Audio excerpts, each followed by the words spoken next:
ఏ వ్యక్తికైతే ధనలక్ష్మి అంటే సరైన అర్థం తెలుస్తుందో వారి జీవితంలో దరిద్రం ఎప్పటికీ ప్రవేశించలేదు. అన్నింటికంటే ముందుగా మనం అష్టలక్ష్మి యొక్క ప్రతి ఒక్క నామ ఉచ్చారణతో ఈ పారాయణాన్ని మొదలు పెడతాం. ఆదిలక్ష్మి, ఆదిలక్ష్మి,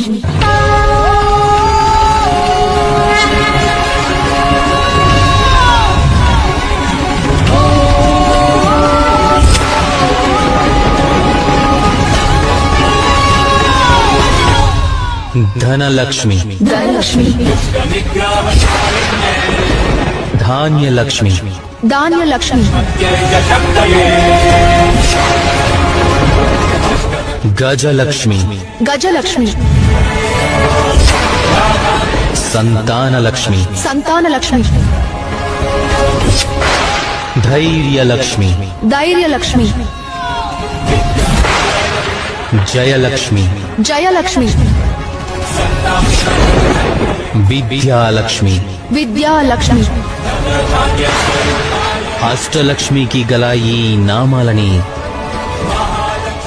కేవలం ఉచ్చరించడంలోనే ఎంతో ఎక్కువ శక్తి ఉంది. ఎంత శక్తి ఉందంటే ఈ నామాలతోనే అలక్ష్మి దూరంగా వెళ్లిపోతుంది.